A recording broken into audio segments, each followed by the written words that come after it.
We're here in the great island of Canuck, Montebello. In this island lie many, many stunning yet fascinating lakes. Many tourists, fishermen, and geologists come from around the world to explore these extravagant lakes. But in these lakes lies a great legend or myth of a 50,000-pound white boss that roams these lakes at night and by day. We're here today to find the truth behind the legend or myth of the great white boss. This is world-renowned fisherman John Anthony of Australia. He is a world-renowned professional fisherman who comes out to these lakes year after year to catch the legendary white bass. He's failed so far with all his attempts, but is persistent in his way. He believes that one day he will catch the great white bass. So, John Anthony, how many years have you been fishing here in Lake Canuck? Around 10. It's been 10 long years. Have you had any success or ever once seen the great white bass? Not yet, but this year, I think I might have a chance. Well, good luck in your ventures. We will be following you throughout the year and see if you do catch the great white bass. Well, thank you. It's been 3 long consecutive days for John Anthony, who's been out by the water with no sleep, trying to catch the great white bass. He's had no sign of him yet, but stays determined. Many people come from around the world. Some believe it to be a legend, some believe it to be a myth. But John Anthony is convinced that the great white bass exists and he will catch him one day. We will continue to venture on with John Anthony in his journey and his attempt to catch the great white bass throughout our documentary, in hopes that he will find his truth and we will find our truth. This is Adriana, local and native of the island of Canuck. She spends her time harvesting the land here her ancestors once owned. She feeds herself by catching fish in the lake and harvesting on her very land. Adriana does not speak English or any language for that matter. She speaks hand language, used here by the locals of the island of Canuck. She's a firm believer in the great white bass. She claims to have seen the great white bass in this very lake multiple times before.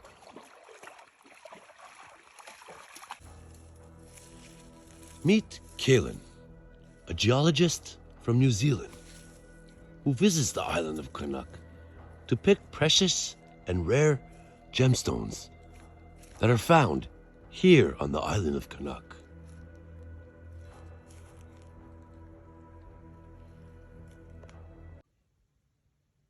So, Kaylin, tell us, what brings you to the island of Canuck? Precious gemstones. Unlike anywhere else I could find on this planet, these here at the island of Canuck are so precious. Amazing. Do you know anything about the great white bass? Ha! Bollocks. That's just tourist tales.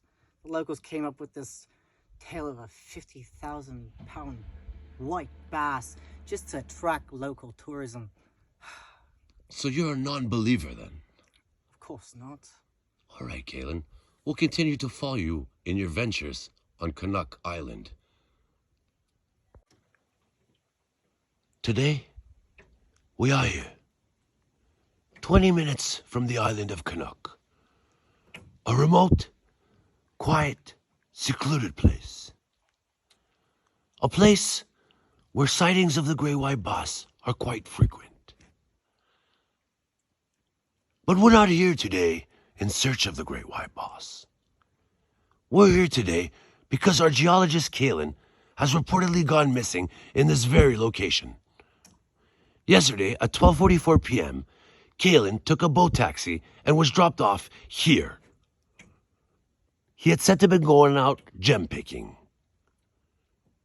Was he a victim of the Great White Boss? Did Kalen get lost in the trails gem picking?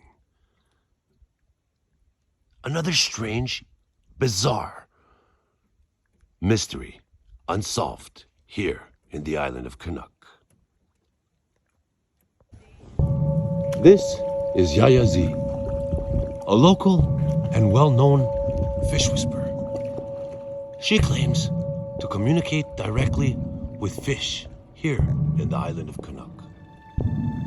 She also claims to have communicated on several occasions with the Great White Boss. With the Great White Boss giving her two important messages. The first being, he who seeks the Great White Boss will never return to speak of the Great White Boss.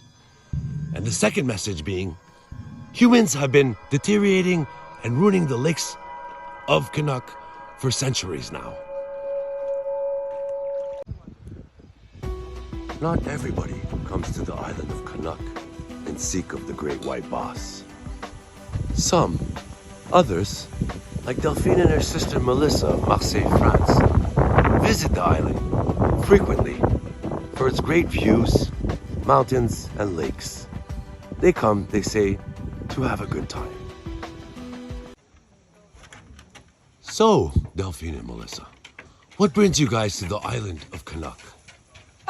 Mon chéri, du vin, le fromage, le beau temps, le soleil et le lac. So you guys come to enjoy yourselves and have a good time then? Absolument, mais c'est vraiment magnifique ici. Bien sûr, j'adore. Incroyable. Enjoy your stay here at Lake Canuck. Merci, mon We'll cher. follow up with you guys in the following days. Merci. Last night, around 3 a.m., Delphine and her sister Melissa of France decided to take a late night swim.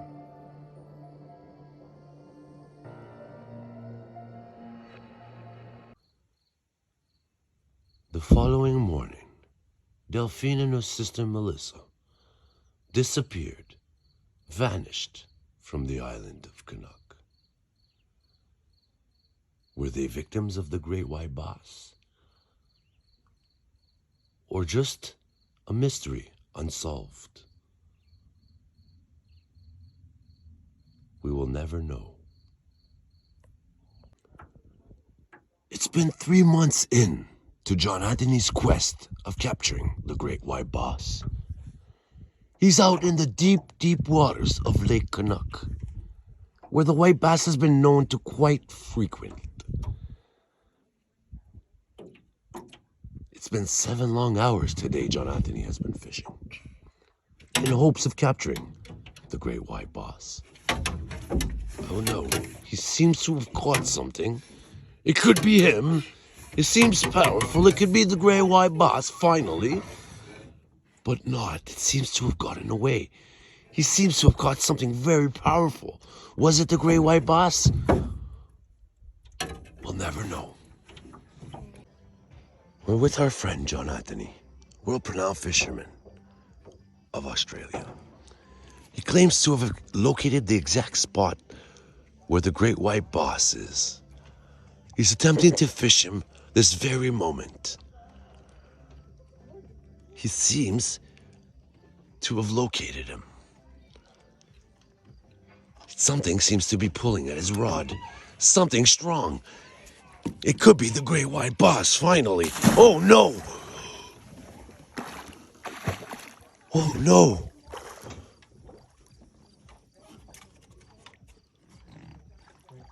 He's gone. The White Boss must have gotten him.